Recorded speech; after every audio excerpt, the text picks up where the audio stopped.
Welcome, good afternoon. It's great to have you all back here at the Miller Center in my favorite format, sitting around a table, which is how this room was originally designed, and so we're really delighted to get to do this. In less than 3 weeks, on February 24th, we'll be marking the second anniversary of Russia's invasion of Ukraine. In those 2 years, Russia appears to have deepened its partnership with China, as well as with Iran and North Korea. Russia's also hinted that it might use nuclear weapons. The US and allies in Europe, in Asia, have provided military and financial support for Ukraine, and have even deepened and expanded their alliances. Yet both sides have faced economic, military, and political headwinds. So today we brought together two terrific panels to discuss how the world has changed in 2 years, if it has, and what the politics and future of the countries involved look like. We're going to look at the war over 2 years, what the US and our partners and allies have gotten right and gotten wrong about the war, how it's changed the international system, and what does the future of the war look like.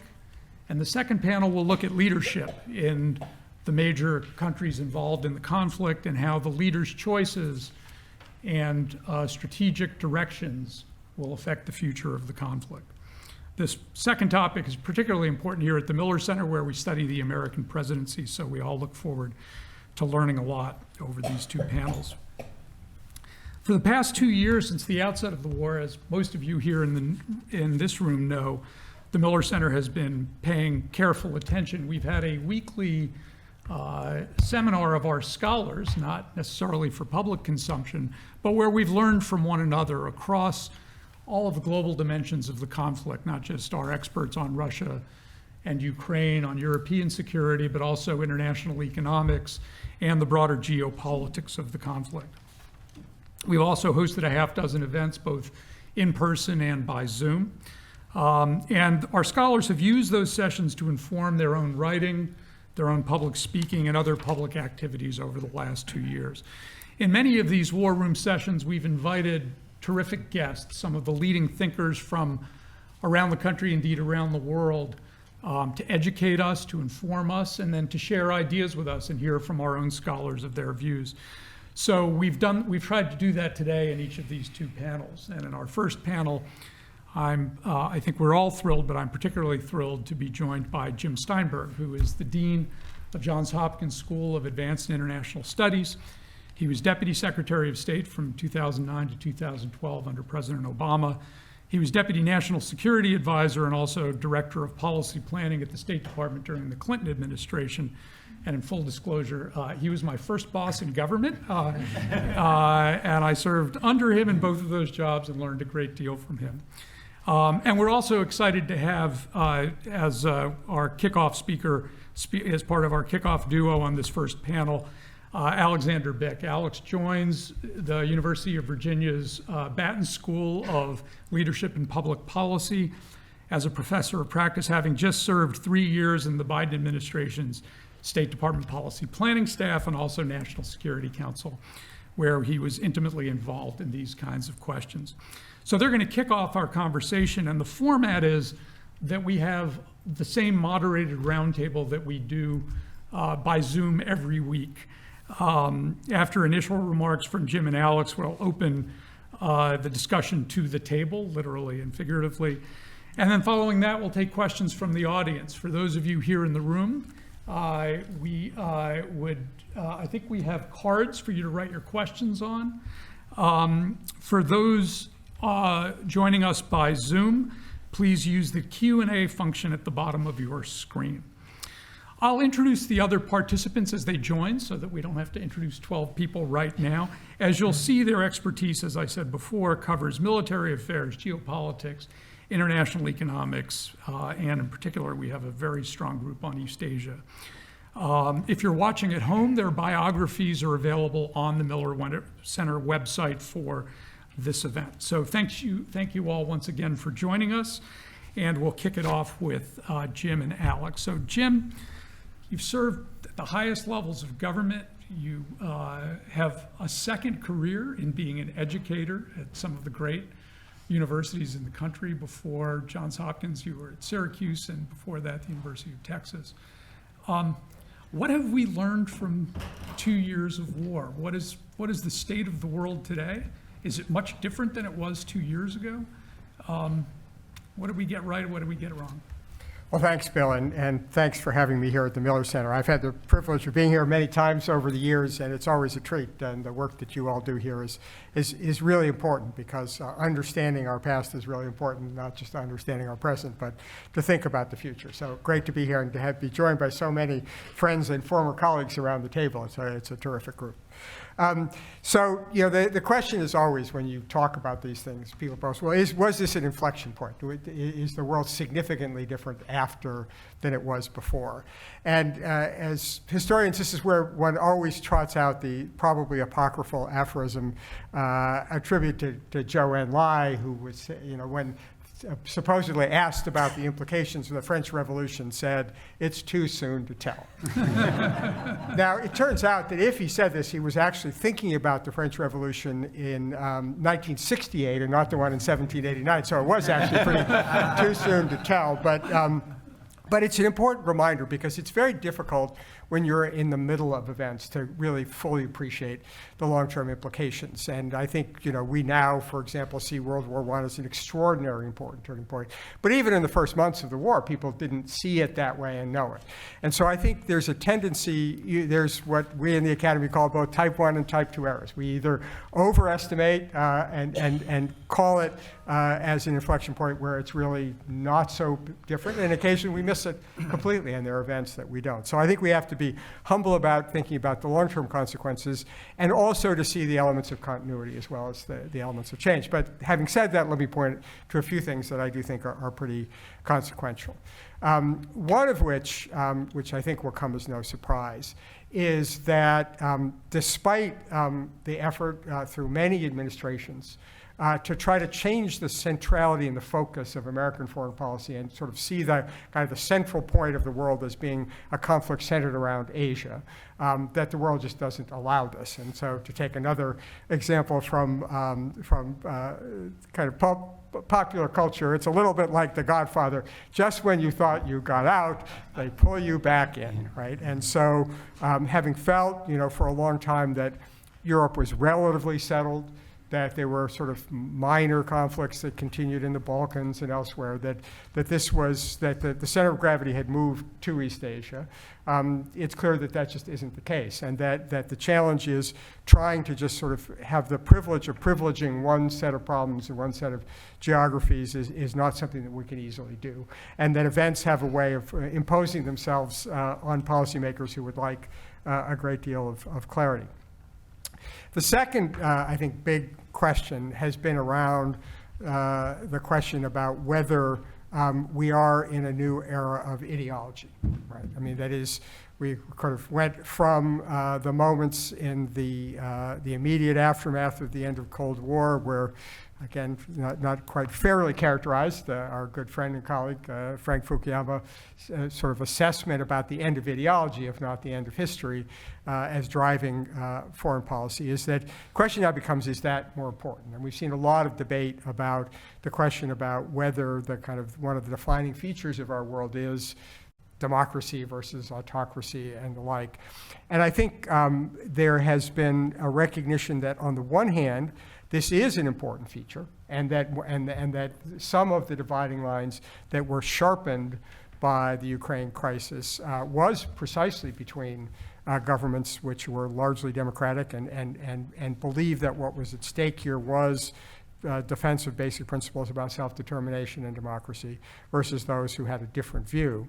But also to recognize that even if there was an element of that to the lineup, as it were, in connection with this conflict, that a lot of countries didn't want to be pigeonholed one way or the other, and that many countries who were sort of nominally in the democratic camp, most obviously India, found it very hard to, resisted quite easily the temptation or the effort to kind of have it be defined in those ways.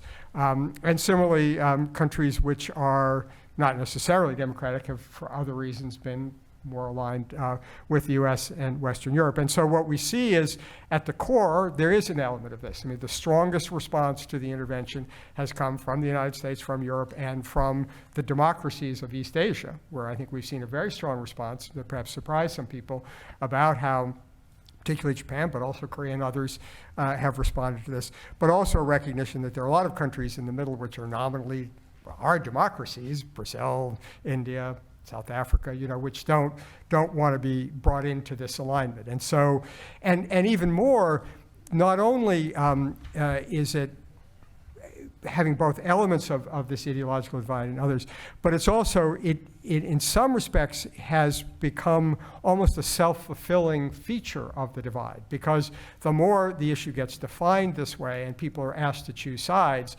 the more countries have found, if they don't want to choose sides, that they are being forced sort of into the other camp, because it's harder to sustain these relationships once they're being forced to make a choice. And this is most dramatically true in the case of China, where there was pressure at the outset for China to take a stand and to take a stand against this. And when China refused to do this, there's been a tendency, therefore, to kind of associate this. And so whatever the level of cooperation was between Russia and China before the conflict began, in some ways, by defining it this way, and China's unwillingness to separate itself from China, it's in some ways deepened the ties. The other thing that I think is very important, I think it's very hard to appreciate in the United States in particular, is that this attempt to define this as kind of a conflict between, the rules-based order and those who don't, isn't going over very well in a lot of the parts of the world, who are much more receptive to the argument that's been made by Russia and China that there's a lot of hypocrisy on the Western side about this, right? And so when we understandably want to define this as an act of aggression in violation of the UN Charter, in which countries, irrespective of their other things, should line up inside these principles, the words Iraq and Kosovo come out of people's mouths very quickly. And it is more problematic for us, I think, than we tend to give credit. That there is this view that that people invoke these principles in the rules-based order when it suits interests, but not in others. And I think that's part of the reason why, particularly in the parts of the world that don't want to line up directly on this autocracies versus democracy side, there is a tendency to do the what about thing and to sort of suggest that that this is not as principled a definition. And when Putin and the Chinese make the case that this is not as principled, they do get some resonance outside. The next thing, and I'll try to wrap this up pretty quickly here, is that we've learned a lot about the limits of deterrence and coercion as a result of these efforts. And it's something that I think we should have understood for a long time, which is that the idea that you can be effective in either deterrence or compellence while pulling your punches in terms of what you can do has proved deeply problematic. And the decision, for reasons which I'll touch on in just a second, where at the outset, the United States and our Western European partners indicated that we would be prepared to support but not engage directly in this conflict, basically seriously undercut both deterrence in the first instance and our ability to compel in the final instance.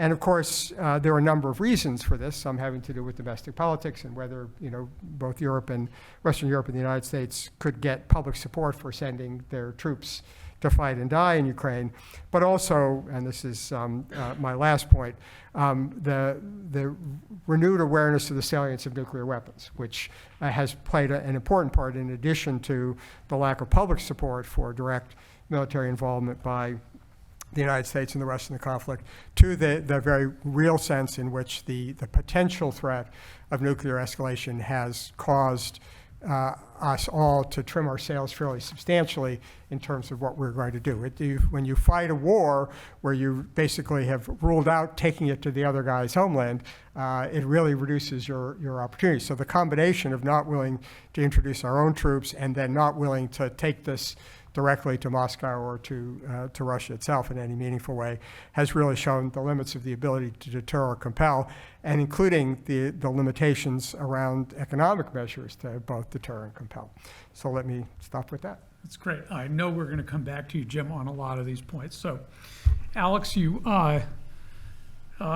sign up to go work in the Biden administration. You have your first 6 months at the NSC. You're planning for a whole number of different things, including the drawdown in Afghanistan, which moves more quickly than you'd planned. And then suddenly you are looking at the possibility of a war in the middle of Europe. Walk us through all of that. And as you look back on it in 2 years later, what have you learned? What have we learned as a result of this? Thanks. First of all, it's a real pleasure to be here. It's a real pleasure to join the UVA community, which I've done just really in the last few weeks. So it's great to meet folks and see some familiar faces here as well. And just to state at the outset that my comments obviously are my own. They don't reflect the U.S. government's in any way. But I do think to get to your question and to build a little bit on Jim always covers the waterfront, so it's a little difficult to find space in between his comments. But I want to say a little bit. Yeah, I believe it. So, I think when you asked the question, was this an inflection point? There's no question it was an inflection point for the administration. And I say that because, as you spelled out, there was an effort really to invest in the United States, the industrial capacity of the United States, technology, et cetera, to make America stronger, an emphasis on rebuilding our alliances around the world and our partnerships, and really preparing for the long-term struggle with China. And in a way, the withdrawal from Afghanistan is part of that story. It's part of taking our eye away from the challenges, as President Biden said many times, of 20 years ago, and putting them on the challenges of the future. And I think it's easy to lose sight of this, but the withdrawal from Afghanistan and our awareness that the Russians were contemplating an invasion of Ukraine are separated by only 6 or 8 weeks. The two crises come right on the heels of one another. And I think one of the primary lessons that many in the administration took from the Afghan experience is that there's a really important difference between operational planning, and in some cases contingency planning, and really being ready for a worst case. In the Afghanistan case, we were not ready for a withdrawal in a circumstance where the Taliban had taken Kabul before we left. That was just not something that we had seriously thought through. Many, many plans have been developed, but not for that situation. And when the intelligence came in on Russia's intent to launch a large-scale invasion of Ukraine, there was a commitment across the administration to not be in that same position again. And as a consequence, a lot of resources were put into planning that might not have been otherwise, I think. And so that's a lesson which predates the invasion itself, but I think has defined the way the administration has proceeded since then. I had the opportunity to lead some of that contingency planning for Russia's invasion, and really to have the time to devote and think about what was on the horizon, what it might look like, and what the implications would be strategically for the United States. And it's interesting in reflecting back, as I think we're all being asked to do here today, on some of the things that we got right and some of the things that we really didn't get right. And I think it points to a number of things. One is ways that the world change, or the change take place much more rapidly than you anticipate that it will. And in that sense, I do think this was an inflection point. But also the limits of our ability to predict the future. And that's a constant and important reminder, I think, for anybody who either aspires to be a policymaker or is doing it right now. So let me say a couple words about some of what we got right and some of what we got wrong. The first thing we got right is fundamentally we understood what the Russians were going to do militarily.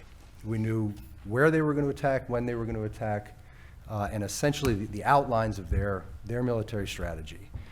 And knowing that allowed us to warn, to build a coalition which was robust, to develop the kinds of cost imposition measures which we had been exceedingly slow, I should say the Obama administration had been exceedingly slow to impose in 2014 when Crimea was seized and the destabilization in the Donbass. It took months for sanctions packages to be rolled out. In this case, we wanted to prepare and be ready to go right from the beginning. And in a sense, that was consistent with, many of you will have heard President Biden say this, the idea that superpowers don't bluff.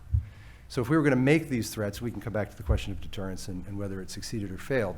But if a superpower was going to hold to its commitments, we needed to be prepared to levy significant costs right from the beginning. And that's where a lot of the planning effort went. We knew what some of the second-order consequences were going to be of the invasion. We were able to anticipate with relative clarity what the refugee flows were going to look like. We were able to think through and do a lot to support energy security in Europe in a way which made it much more difficult for the Russians to manipulate European politics, and it made it much easier for the Europeans to take measures which otherwise would have been very difficult for them to take. We got right some of the threats and capabilities that the Russians would deploy in terms of cyber. We haven't seen that explode into open view, and part of the reason we haven't seen that is because we did a lot in advance to make it much more difficult for the Russians to use that tool of coercion. And we saw some of the strategic challenges which Jim mentioned a few moments ago. We knew that this would probably drive Russia and China together. We knew that China would be watching closely to draw lessons for Taiwan. What was the international response going to look like? So we knew those were on the horizon. And I think by planning as we did and by getting these core elements right, we were in a position to build a much faster, more robust, more unified response than we otherwise would. I think that was instrumental in Ukraine's ability to hold Kiev. I think it was instrumental in Putin's inability to divide the Western alliance. And I think it ultimately meant that Vladimir Putin had to roll back some of his most ambitious plans and, without knowing the future, settle for something significantly less than he got if he gets anything out of this at all. That's the good side of the story. But the reality is, obviously, we got a lot wrong, too. And in many cases, what you get right or what you get wrong is more valuable to think about and dwell on than what you got right. So I think, as people know, we overestimated Russia's military capabilities. We underestimated the resolve and the capabilities of the Ukrainians. And we imagined a battlefield which, in a sense, might be solved in Russia's favor within a matter of weeks. And that had some important knock-on effects. It meant that we didn't think through the implications of a long war where industrial production would become extremely important. We didn't plan to turn on the American industrial base from day one. And in some ways, we're still, the administration is still working to try to accomplish that task. It meant that we underestimated, this is a separate point, but we underestimated the European response. There's a lot of hesitance in Europe to take the tough actions which we hoped that some of our allies would. But the moment that the Russian tanks and missiles began crossing the border, public opinion in Europe shifted very, very quickly, and governments across the continent were responding to citizens who were afraid, who were angry, and were asking their governments to do more to make sure that Russia would be stopped effectively in its tracks. We underestimated, and this is a point which Jim made very, very clearly, we underestimated the extent to which countries would hedge.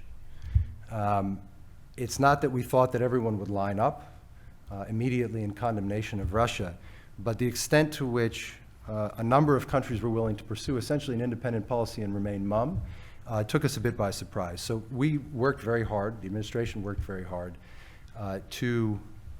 in the original vote in the UN General Assembly, to get China to abstain as opposed to opposing a condemnation of Russia. That was successful. What we didn't anticipate is that Vietnam, India, and South Africa would also abstain.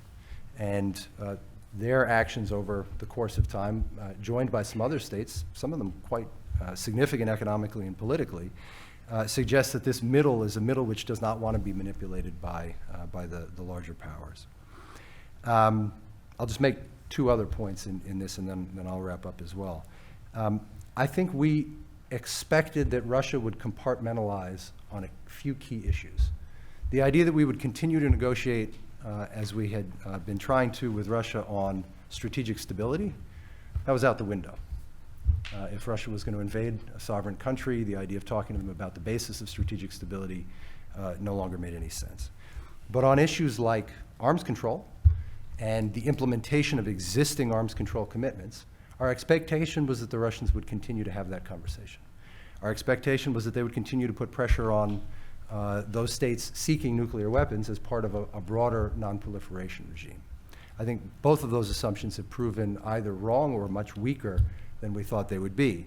And this gets not only to the point that Putin has brought the use of nuclear weapons back into the strategic mix, but also that the architecture for controlling the use of and proliferation of those weapons essentially is gone. And I think that's one of the most important consequences, actually, that we'll take from this period. And then I'll just add one last one, which is food. I think anyone who's worked on Ukraine and Russia knows that Ukraine's largest export is wheat. Nobody would have denied that. And yet, and this is a confession, we never really thought through what the implications of that were once the war started. And as a consequence, we were relatively slow, although ultimately I think very successful, in pushing back against a food security crisis. And that had knock-on effects because those countries most directly affected by that food crisis are also some of the countries who had been caught in the middle and trying to make a determination of where they wanted strategically to fall. So just to kind of summarize, I think there are kind of 3 points that I take from this. The first is, as I've said, the caution that's required in predicting. Even an intelligence-driven, dedicated, relatively long-run planning process misses a lot that's really, really important. It's just a reality. The second is that the rate of change, I think it's an inflection point in the sense, not that it changed the direction of world events, but that it accelerated a number of underlying trends that were already there, but it made them move much more quickly. And if you look, for example, at the UK did an integrated strategic review before Russia's invasion. They did a revision of it about a year later. And what they found was they had all the vectors right, but they had taken for granted timelines of years where, in fact, things were moving in months. And I think if you looked at the U.S. national security strategy, you'd see similar, you'd be able to make a similar conclusion. And then the last one is, I think we underestimated bloc formation. The Biden administration came in with a strong commitment that we were not looking for a world of rigidly defined blocs. We wanted to create a world that was free, open, and transparent, a world in which we thought the United States would be well positioned, along with our allies and partners, to succeed. Not to force countries to choose, but instead to create choices for them, knowing that that would reduce the extent to which they were amenable or susceptible to coercion by other states. I think we have to accept at this point that those blocs are forming. And the question is, what will we do about that? So typically, if we were in our Thursday morning war room, there would be 4 or 5 hands up in the little Zoom screens. I expect those hands will be coming at me, but I'll start with the first question, and then I'll be looking around the table here. I'm interested in this bloc formation and the way that both of you talked about it. On the one hand, particularly the big democracies, the big industrial democracies, have forged a tighter alliance and a bigger alliance with the addition, particularly of Sweden and Finland. And there have been some problematic players in that, like Hungary, but by and large, it's a stronger group. And then you've pointed to India, Brazil, South Africa in particular, but there are a lot of other developing country democracies. But tell us about that group, because on the one hand, they haven't lined up with the industrial democracies, but they haven't really fully lined up with Russia and China, or have they? How do they think of themselves now? Are they, as the phrase was developed, a third world, not in terms of economic development, but of political non-alignment? Or do they still think of themselves as democracies, just different kinds of democracies? I mean, I think they think that's the wrong question, okay? And I think that's part of the reason why, which is that what's relevant to this case is that we believe, or the United States, at least under President Biden, and I certainly believe personally, that the stakes here are deeply consequential. That this core principle underlying the UN Charter, that states don't invade other states, that people should have the right to self-determination, and that everybody has a stake in that. And what these other countries are saying is, no, we don't, right? I mean, this is just like we go back to the first Iraq War when, President the first President Bush said, the international community has to stand in this. And it seemed like that was a big principle. And all kinds of different countries, including at the time Russia and others, lined up to say, no, this will not stand. Right? And there are a lot of countries that say, well, it's complicated, and yes, they invaded, but then NATO enlarged. And these are all, and they're not deep matters of principle. And this is really just self-interest by states acting in a self-interested way. And so we don't feel like this deep principle is here. And by the way, you, the United States, when you feel like invading countries without the UN support, you do it too. And so they are not seeing it in a way that we see this as a defense of the rules-based international order and deep principle. They are accepting Russia and China's argument that this is just states acting in their self-interest, and this is about the United States, which has these self-interested reasons for doing it. And so I think that's why the challenge, we have had this problem of trying to mobilize broader international opinion, is that sense of a principle being at stake here is deeply felt in Western Europe, except with the exception of Hungary and one or two others. It is deeply felt in some of the more established democracies in East Asia, including Australia, but others who are nominally democratic don't see it being about democracy. They see it about the way they think the international system works, and don't buy this idea that it's about the rules-based order. Yeah, I mean, the only thing I would add to that, I would not overstate the extent to which countries are not committed to the UN Charter. I mean, I think the idea of territorial sovereignty has been the one point that resonates pretty much everywhere. And the question is whether Russia's attack was provoked or not provoked. And if you believe that it was an unprovoked attack, then you're more likely to be critical of Russia. If you believe that, as many in South Africa do, for example, that it was a response to NATO enlargement and a disrespecting of Russia's security, then you see that problem in a different way. But I don't think the commitment to those principles is necessarily as weak as you've described it. It's more that the claim that we have of the moral high ground on this is one that is not accepted by these countries that are kind of resisting. That's, I guess, the point. Yeah, and the second point I make is, I think these countries want flexibility. They want to be able to cooperate with the United States in certain areas and cooperate with China in others, while maintaining, in some cases, a relationship with Russia. That not only gives them strategic flexibility, it also gives them the ability to play us off one another and extract concessions or get attention to issues that are important to them. There are elements of that are consistent with the non-aligned movement in the 1960s, but now you're talking about big countries with big economies that collectively probably make up about 25% of world GDP. It's a very different situation than we had 50 years ago. So I'm keeping names, and John Owen's hand went up first. I'll call on John, and then Mara, and then Dale. John Owen is joining us from the UK, where he's on sabbatical. He's a professor in our politics department, and he has a new book out on the liberal world order. So John, please fire away. Thanks, Bill. Thank you for accommodating me, by the way. I'm in England, and guess what? It's dark and rainy. But I want to talk about Europe a little bit more, or get Jim and Alex and others to talk a little bit about Europe, because I'm over here. This is partly a self-indulgent question. I just spent a long weekend in Berlin, too, so I'm thinking about that important country. And recently, a German group asked me to write an essay on the implications of European security and transatlantic relations of the 2024, our presidential election coming up in November. So all that's a segue into asking, I wonder if Jim and Alex would care to talk about the potential inflection point for transatlantic relations, European security. So I'll set it up as follows, and some of the points have already been made. So far, the big story about transatlantic relations is NATO is bigger and stronger, more solid. The talk of a brain-dead NATO is gone. That was Emmanuel Macron's phrase a few years ago. And the reasons are pretty obvious, but there's nothing like being over here and seeing it. The Brits are very solidly with Ukraine. This is bipartisan, so Sunak's government, conservative government, is not going to last too much longer, it appears. But Keir Starmer's Labour Party appears equally determined to oppose Russia in Ukraine.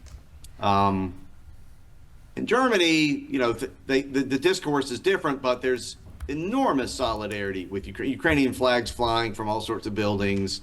And of course, the U.S. support has been essential to Ukraine, and Europeans are grateful for it. And Sweden and Finland have joined, and so on. So that's familiar ground. I assume people in the room are familiar with all that. So we could say so far there is, if anything, a sort of bloc solidification going on with Japan and Korea and Australia, New Zealand, and so on, for better or worse. But I wanted to raise the possibility that this could be a short to medium term phenomenon. And I say that because the Europeans really are concerned about a couple of things. They're concerned about a Trump victory. They take seriously Donald Trump's skepticism about NATO. Maybe they take it too seriously.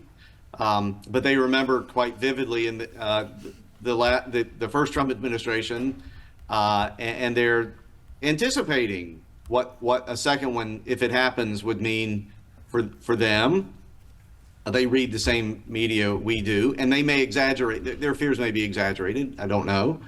But they also are, in fact, increasing their military spending a bit slower than we would like. But finally, Europeans agree that the peace dividend era is over. The Germans call this the Zeitenwende. It's time to spend more, and it's happening slowly. Stands to reason the more Europeans spend on their own military, the less they actually need the United States, the less the United States needs to defend Europe.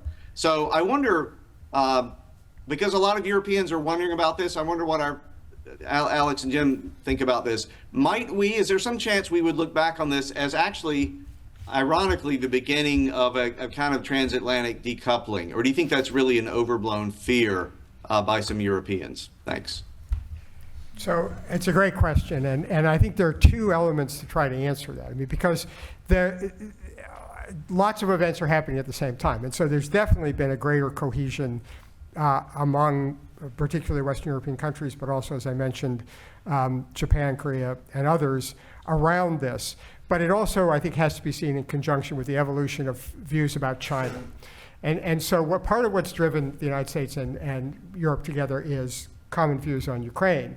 But as European views about China have gotten much darker, and the sense that you can do things with China and it's okay, and there was a disjunction between the United States and Europe for a number of years as the U.S. line got harder and harder, but Europe still wanted to keep the lines going.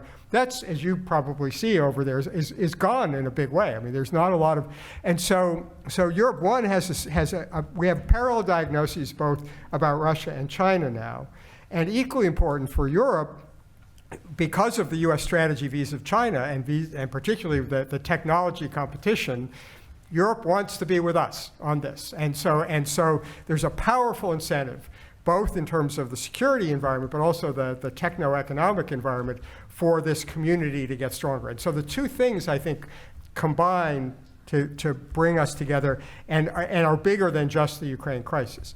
Having said that, you also put your finger on the other side, which is that every European and every other country in the world, and I get to travel around the world a lot, are hedging their bets right now because they don't know what's going to happen in November. They saw what happened before. And there's still, as much as there's sort of a sense of the moment of cohesion and common enterprise, there's still people talking about strategic autonomy. And how do we live in a world where we might have to make it on our own, both vis-a-vis Ukraine and other things, on trade and economics and the other things. And so we are in this funny moment in which one could imagine things changing very dramatically in November, and the auguries around the current congressional debate about Ukraine is deepening that sense about the need to have a plan B, even though the clear first choice at the moment, I think, is a deepening of the transatlantic relationship. I agree with all those points. I mean, I think to ask the question about a Trump administration is to put the causal variable in a different place, right? I mean, if the question is the consequences of the war and the 2 years since, I think those take you in the direction of Jim's answer. If you look at the question of the implications of a Trump administration, a second Trump administration, I think that's different, and I think you should disentangle the two of them. The only other element I'd add is if you look country by country, there are reasons why I think this relationship will endure that are more structural. The UK now needs the United States, if it didn't before, because of its exit from the EU. Its ability to project power globally is now fundamentally dependent on the U.S., again, if it wasn't already. We can put a question mark on Germany, but there are some very interesting statistics that are coming out now that that China's trade with Germany has now dipped below its level of trade with Russia. It's quite remarkable, and that's because of a tenfold increase in China's relationship, economic trade with Russia, not so much because of a decrease on the German side. And then as the war has brought security concerns to the forefront in Poland and obviously for Ukraine, the center of gravity, I think, within the NATO alliance has shifted eastward in a way which privileges states which traditionally have looked at the relationship with the United States as fundamental to their security. So I think there are a number of these other structural factors, if you go country by country, which suggest these trends will endure. Great. Next is Mara Rudman. Mara has just joined the Miller Center in September as our Schlesinger Distinguished Professor, having served in the Obama administration as a Middle East peace negotiator, and before that in the Clinton administration at the NSC. With Jim Steinberg, coming full circle.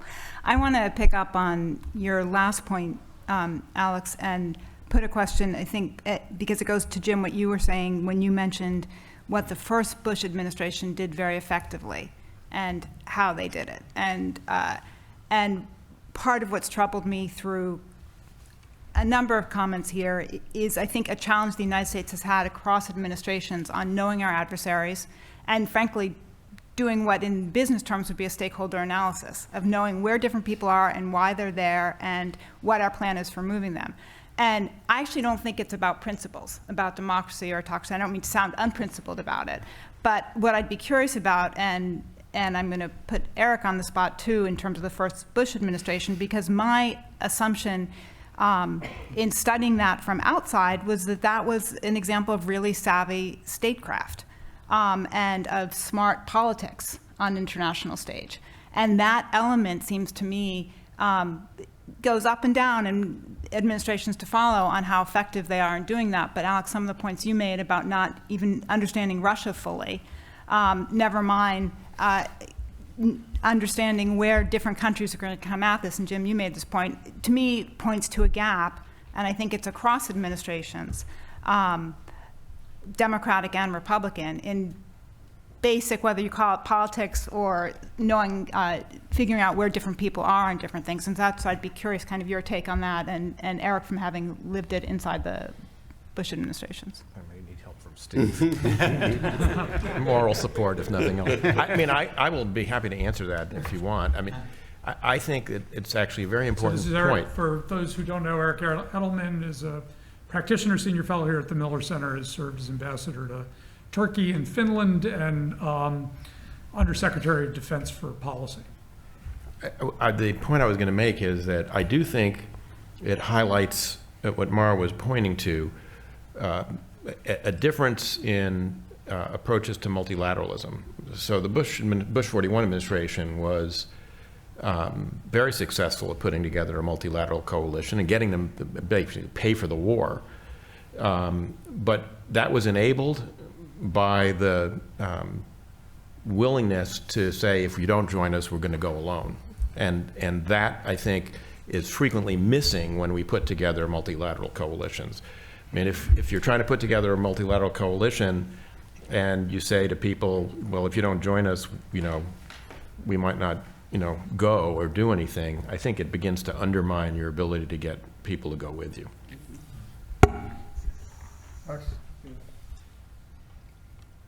I think on the point of knowing the adversary, essentially, is what I take your point to be. Look, a lot of people who have studied Russia for decades underestimated Putin's interest in taking this path. And I think in some ways some of the people who knew Russia best were the most surprised. So there's a tension, I think, my experience in the U.S. Government, both in the Obama administration and the Biden administration, is that those people who have a degree of expertise and strategic empathy sufficient to really put themselves in the shoes of other actors gives them a leg up on anticipating. But expertise can be baggage. And in this particular case, in retrospect, all the signs were there. In a sense, Putin has been threatening to do this for 20 years. And yet, we fundamentally had trouble believing he would do it, in part because it was such an outrageous thing to do, and in part because the political logic was so weak. The idea that the Russians would be able to go in, topple the government, and easily occupy a country of 40 million people, in fact, was a bad plan. And as we were trying to evaluate, is he really going to go forward with this? And again, I'll bring in the Afghanistan example because I think it's really, really important. In the Afghanistan case, the intelligence had been very clear that the Taliban were gaining ground, but also very clear that they were not likely to take Kabul within the window of time that we were looking at. And so coming out of that experience, developed a kind of skepticism within the senior leadership in the Biden administration that we could rely on intelligence alone, that it was really important to use common sense and creativity in thinking about it. And the common sense answer to would Putin invade was no. So just to add on both Mara and Eric's really good points, I mean, I think, and this has been kind of one of the messages I want to hear, so I think, I wasn't inside obviously, is that there was a belief that the principled violation here would be enough to organize the international community. That I think there was even a sense that maybe even Russia, I mean, even China would say, because China believes so deeply in the importance of sovereignty and is always making these articles, that countries would say, well, it's a no-brainer. They've violated, it is Article 2.4 article, you don't do this, it's what the Charter is all about, and therefore everybody would fall into line. And I think the lesson here was that it's not enough, and that you have to do the transactional work that's both the diplomacy and the transactional stuff. When you say to countries that have economic relations with Russia or are going to get cheap oil from Russia, that you have to do that too. And that you can't count on the principles of the rules-based international order for everything. Oh yes, we believe in that. And because again, I mean, part of it is because people question our legitimacy, which I don't share, by the way, I want to make clear. I know the fact that I'm reflecting this doesn't mean it's my view, but part of it is that they just didn't make the same diagnosis, that the facts spoke for themselves, that this was a violation of international law and that everybody should stand up. But even those who might quietly say, oh yeah, right, you still had to deal with the transactional side. And we haven't mentioned other important countries that didn't line up, and they were in the Gulf. Right? I mean, it wasn't just India, it was also the UAE and Saudi Arabia and others. And so an important part of the story here, which is that, and again, I'm not suggesting we shouldn't have made the principled argument that this is important for world order, that people don't just feel free to invade other countries. I read an article in one of these blogs around now that says, well, maybe this was all wrong, and that outlawry and, the Kellogg brand was a terrible mistake and we should let people go to war. Well, I don't think that's right. But it's not enough to rely on the principle speaking for itself to think that countries are going to rally to your side. Just an important clarification, more than 140 countries did condemn Russia's invasion. So I mean, it was not, we were surprised by specific cases, and obviously you want that number to be as high as you can get it. 140, I think it was 144, isn't bad. And some of those countries in the Gulf you've just mentioned were part of that 140. Their actions subsequently have been more complex. Bill, Tom Graham wants to get in. Tom will be the anchor of our next panel, joining us from the Council on Foreign Relations, and a career diplomat who served in administrations, but most recently in the Bush White House. Right, and I just wanted to build on what Alex has said about knowing your adversary. Okay, and just very quickly on this. I was one of those Russia experts that got it wrong. But the problem is not so much the expertise, but become victims of our contacts on the Russian side. Almost everybody that we talked to in the run-up to February 24th told us this wasn't going to happen. It made no sense, it made no logic, based on their soundings in and around the Kremlin, they did not think this was going to happen. People inside the Kremlin didn't think this was going to happen. People at the foreign ministry didn't think this was happening. So the judgment was a reflection of what we were picking up from our contacts on the Russian side. What we failed to factor in is that these people weren't in the decision-making loop. And so we were as surprised as they were by what happened on Eric February wants to jump in 24th. on this point, and then we're going to go to Dale Copeland. Yeah, I want to point out that Tom and I served in the U.S. Embassy in Moscow at the same time. This was a long time ago. It was a long time ago. Tom's points, I think, highlight something Mara said, which is it's fine to talk to a lot of people in Moscow, but in a personalistic system where only one person matters, one always has to have a little bit of humility about knowing whether you can crawl inside his head or not. I want to bring in Dale Copeland. Dale is a professor in our politics department here. He focuses on world order, international relations theory, but particularly with a new book out on how economics affects international trade, financial flows affects geopolitics. Thanks, Bill. And I have the advantage of having to teach in 10 minutes so I can ask a controversial question and then leave. But in fact, as Bill knows, I like to sort of mix things up or challenge the perspectives. And I want to go after some of Jim's points about inflection points and a shift towards Europe. I actually think if you think about it deeply, there's actually less change geopolitically in the big structural factors than we would have expected. I think we forget that prior to 2022, we were all talking about a new Cold War. We were talking about US and China perhaps having conflicts in many different places, especially with the BRI extending itself. But what's interesting to me is the following few things. First of all, there hasn't been a major decoupling in the economy. So in that sense, we haven't seen major economic warfare, let alone actual conflicts. And we've seen China, at least recently, backing off of the wolf warrior diplomacy.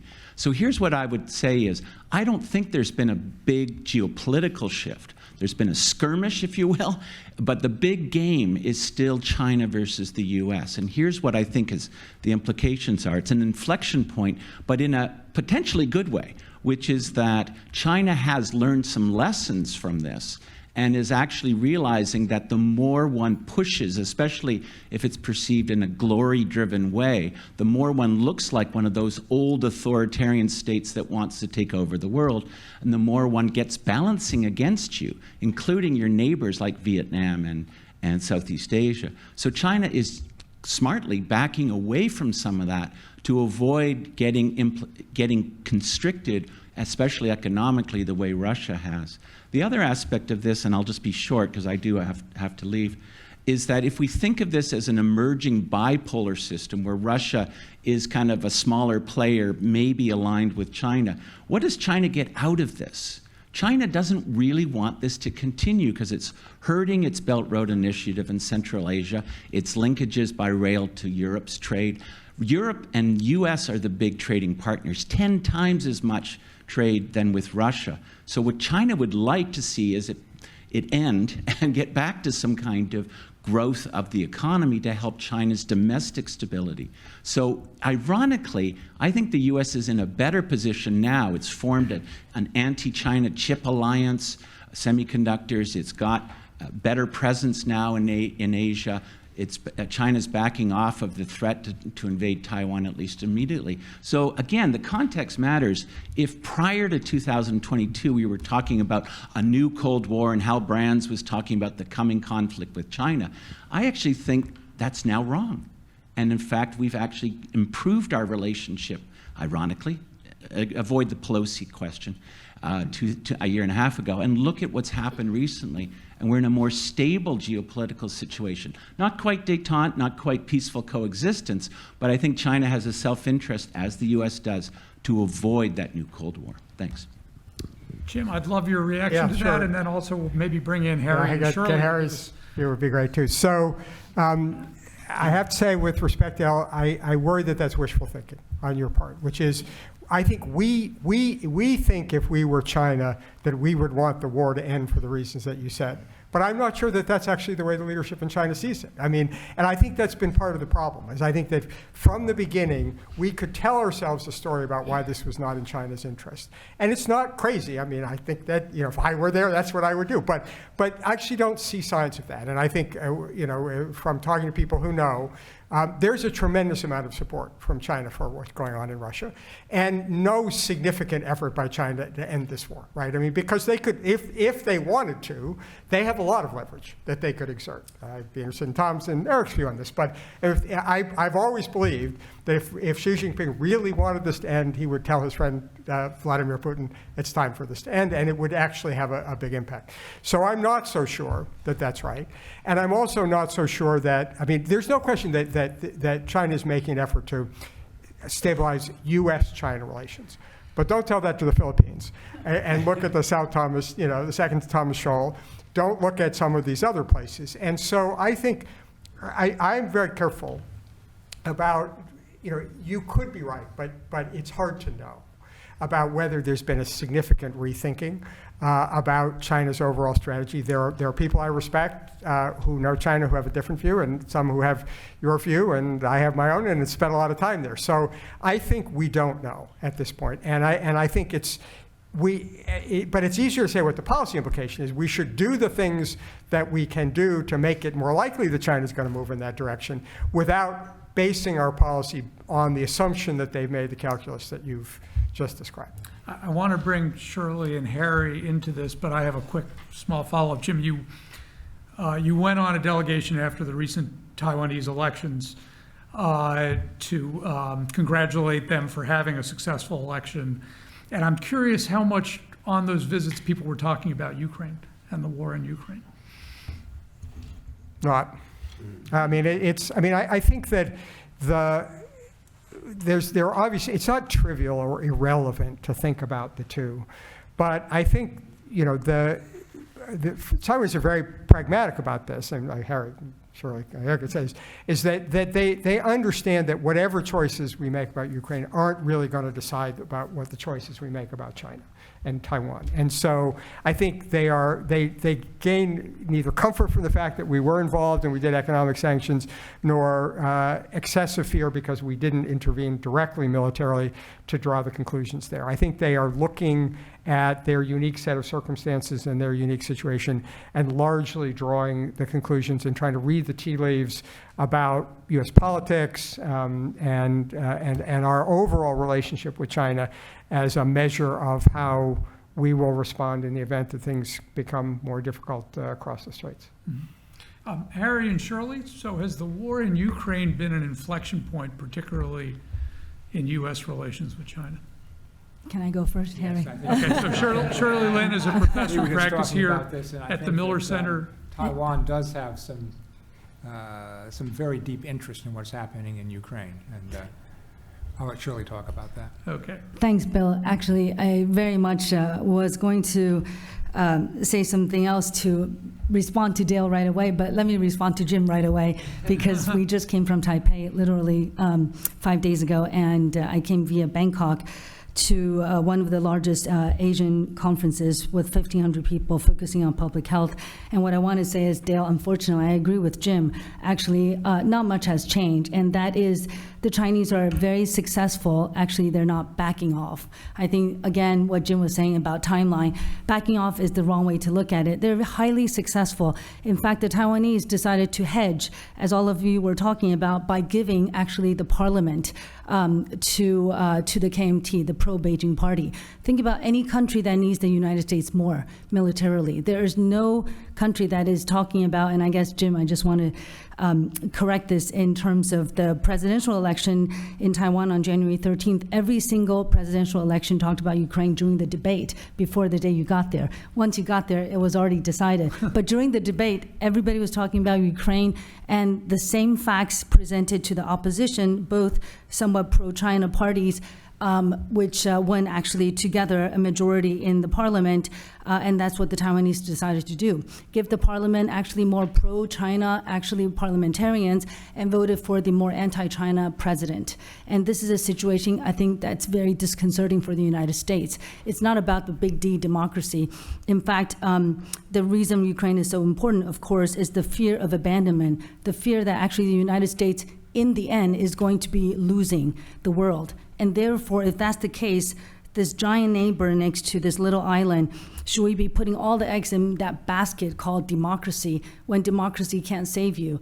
And accommodation then becomes the only solution, because you know that no matter how much you put, whether it's 3% or 4% of your GDP in defense, if in 20 years there is no choice but China, what do you do now? And so I think this is a big issue for the United States to convince those about democracy. And democracy, I think today, sounds like the most self-serving kind of governance system, actually. And this is something that Taiwanese think a lot about, Dale, in terms of, is the CHIP Act successful? I think most people on the island are very doubtful. Most people think that, decoupling happened because it served the United States. After so many decades of integrating with the global economy, suddenly we want China out. And it's at the expense of Asian economies that are highly innovative, highly productive.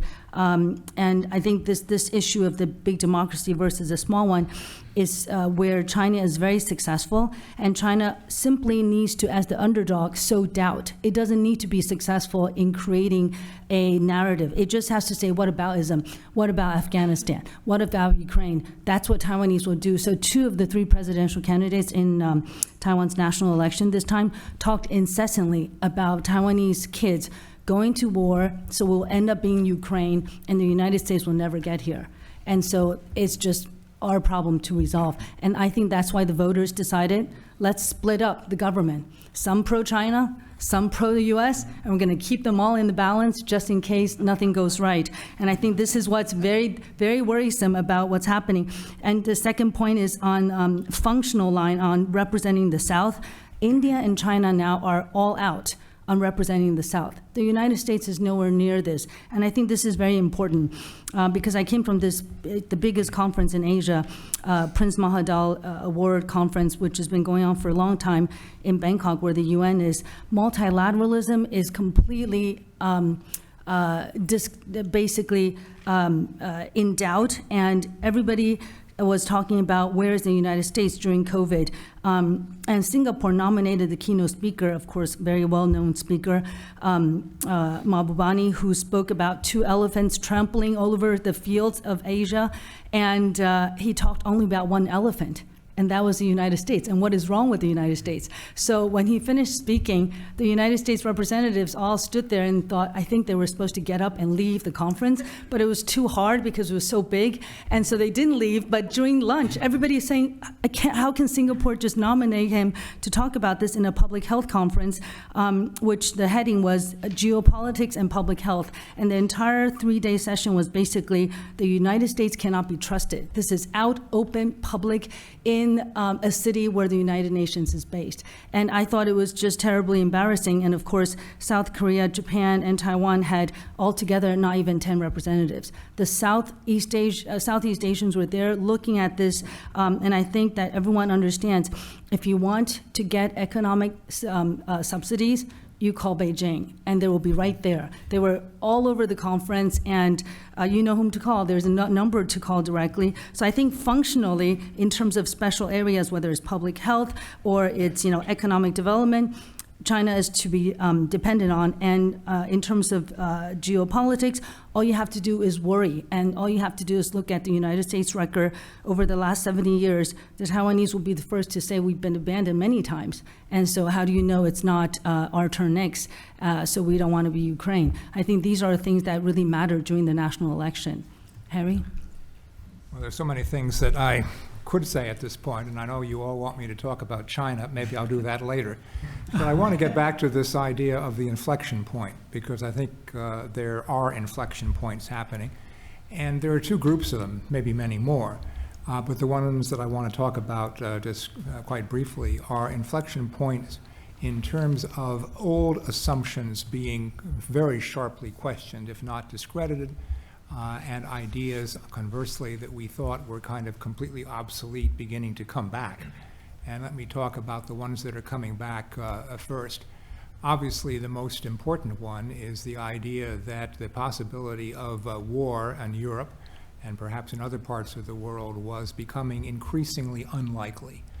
And I think that we're now beginning to question that. There is the possibility of war among major powers. I think that there will be efforts by the nuclear powers to avoid, obviously, going nuclear. Whether they will succeed or not, I don't know. But I'm not sure that that is going to make other kinds of conflict impossible. And in particular, I think that then the assumption that we also have to question, the new assumption, is that war will be conducted by military forces. This is a big problem in thinking about Taiwan. So much ink is being spilled on what's going to happen if the People's Liberation Army invades Taiwan. They are not going to invade Taiwan because they're not going to want to have to invade Taiwan. They're going to try to discredit the United States and to basically cause enough doubt and uncertainty and anxiety in Taiwan that Taiwan will basically be willing, for lack of an alternative, to make some kind of deal with the mainland. Whether they'll succeed or not, I don't know. But rather than worrying about what's going to happen if a flotilla of Chinese invasion forces comes across the Taiwan Strait, will they be able to land? Will the Americans be able to in any way interdict? Will the Taiwanese be able to do that? What we ought to be thinking about is a new kind of warfare. Everything from trying to disrupt Wi-Fi and communications from one country to another, the question of disrupting flows of energy to Taiwan, and disrupting basically the coherence of a government and the popular support. So I think there's going to be new kinds of warfare, new kinds of pressure, and certainly in discussions of the Taiwan Strait situation, there's been too much old think, kind of old strategy, and too little new strategies. So that's one thing that I think has to be questioned. The other I want to talk about is some old ideas and emotions that are coming back. And kind of going back to basically some of the traditional French language of diplomacy. I think that we are seeing, first of all, the power of irredentism, the power of lost territory. That, of course, is the essence of the Russian problem with Ukraine, why they're so angry that it's become a separate state when they think it should be part of a greater Russia, and it's obviously China's problem with regard to Taiwan. This is lost territory, and territory remains a very, very powerful emotion in international affairs. And I think that those who thought that that had kind of gone with the end of the 19th century are having to rethink all of that. The other and even more powerful emotion, and again, a kind of a term from the French, I believe, is the idea of revanchism, revenge. And I think that this is the essence of much of how the Chinese think, much of how the Russians think, and how especially now what we call the Global South thinks. That basically they feel that they have been disrespected, have been basically had in terms of economics, they have been discriminated against, they've been exploited. And they want to sort of set the record straight. And to have some kind of reckoning with the global north. Now, as Shirley has just said, the global south itself is not clearly organized yet. Some progress they think is being made, but it's going to be a battle, as Shirley has said, between India and China as to who is going to lead it.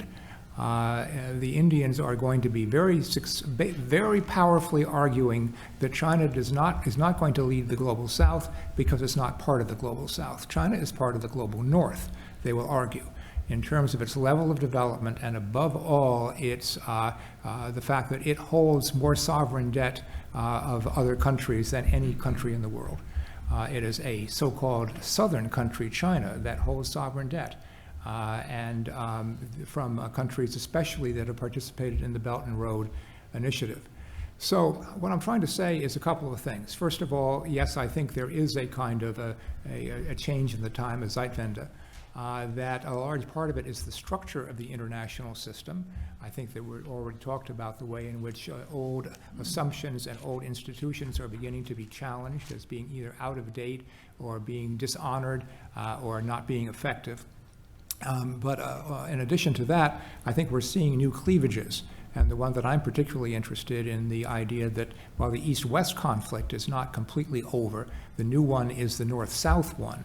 And that is basically also seeing this idea of the South developing countries feeling that they have been the victims of a variety of economic ties and dependencies, and they want to see that aspect of their situation revised both from a historical point of view, maybe not formal reparations, but the idea that they need to have a better economic stake in the global economy.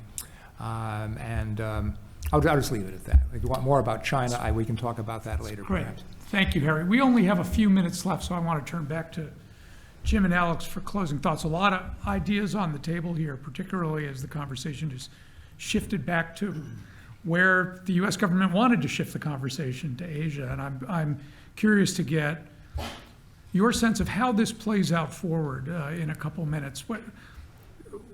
While the war is still raging on or stalled and hot at the same time in Ukraine, and the U.S. is fighting for support, do we have a credible position vis-a-vis China? And Alex, as the administration thinks forward about what it might do in a second term, or what a Trump administration might do in a second term, second Trump term, how should we think about those things? I mean, I do think it's very difficult to answer these questions in February of 2024, right? Because I think that, you have a set of strategies. I mean, I have a slightly different take from Shirley on this, which is I think that most of the focus that I heard was on Trump. I mean, it wasn't on Ukraine. It was what was this going to be? And that was the great preoccupation when I was there, is what does this mean for us? Jim, you got there after the election was Okay, over. fair enough.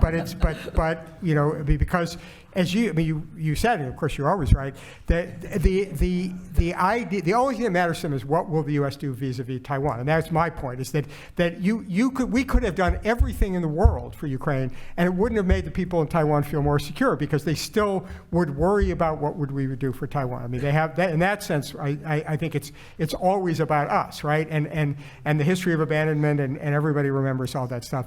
And so any of these. I mean, as I travel around the world, I mean, everybody's hedging their bets, right? There's just this massive bet hedging going on around the world because we are incredibly consequential, but nobody has any confidence that they know where this is going to go, right? And so you have this, tremendous level of international uncertainty right now, because in all three of the major theaters that we're focusing on, whether it's Ukraine, whether it's the Middle East, or whether it's East Asia, what we do isn't fully determinative, but it will have a huge impact, right? So we're in this, it's an inflection point. It's a moment of maximum uncertainty.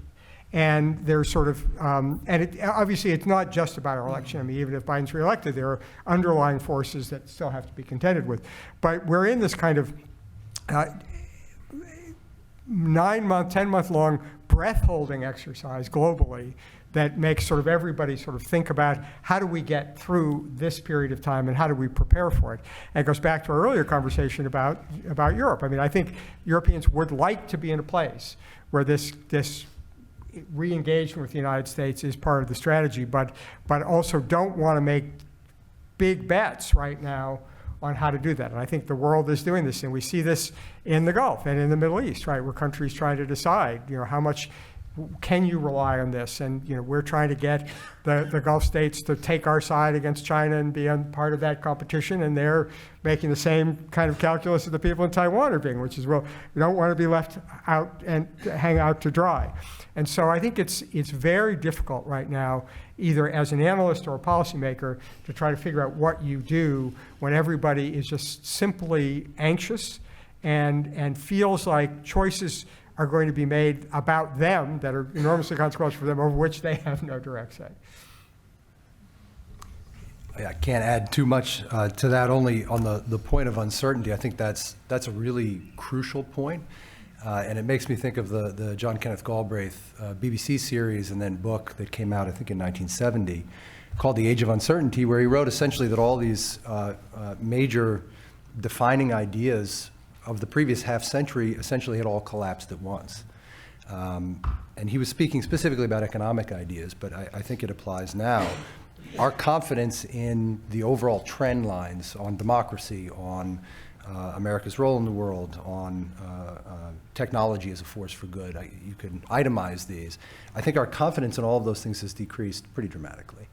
And as we look at a world that's more uncertain, at a world that's more contested, I think it makes it all that much more important to think creatively about what's over the horizon.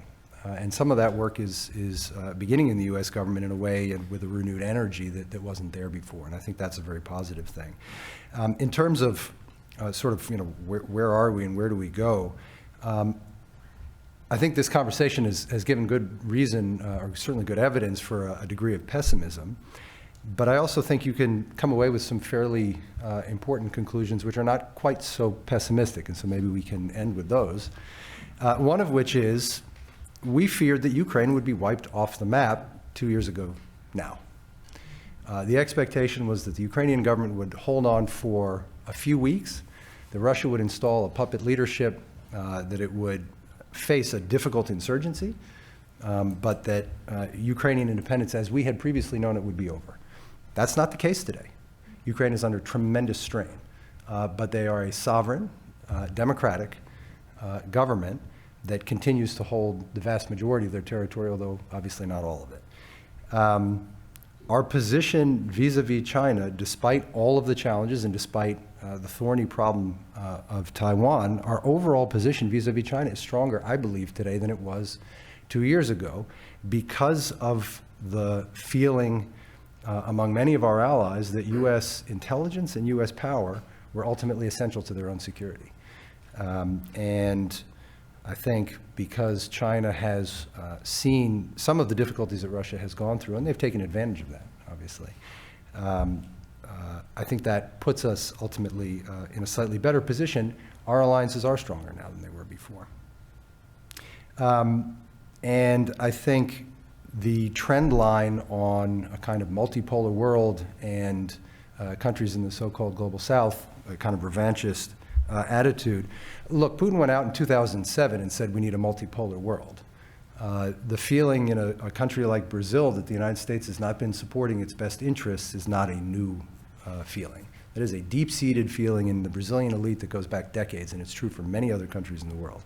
Those are not new problems. I think what the Ukraine crisis clarified was that those feelings were going to be consequential for America in the long term. And it's given us an opportunity to actually begin addressing some of those issues to some extent. And I don't want to be Pollyannish about this, but through different kinds of assistance programs, through different kinds of multilateral diplomacy, through a variable geometry of working with different states to do different things, there are a number of steps that are afoot that are designed essentially to limit the extent to which that revanchist attitude displaces cooperation with America in a number of areas where we want to cooperate with many, many countries around the world. So I put some chits on the positive side of the ledger. Well, I want to thank all of our participants, but particularly Jim and Alex for leading us in a really, really terrific conversation. I think we've looked at the structure of geopolitics, international security, and touched on international economics. And our next conversation will take us to some of the personalities involved and how these key leaders have made decisions, made calculations, choices, and what lies ahead for them and then for all of us. So we're going to take about a 10-minute break and come back right at the top of the hour. But until then, I do want to thank Jim and Alex in particular for kicking us off. Really great.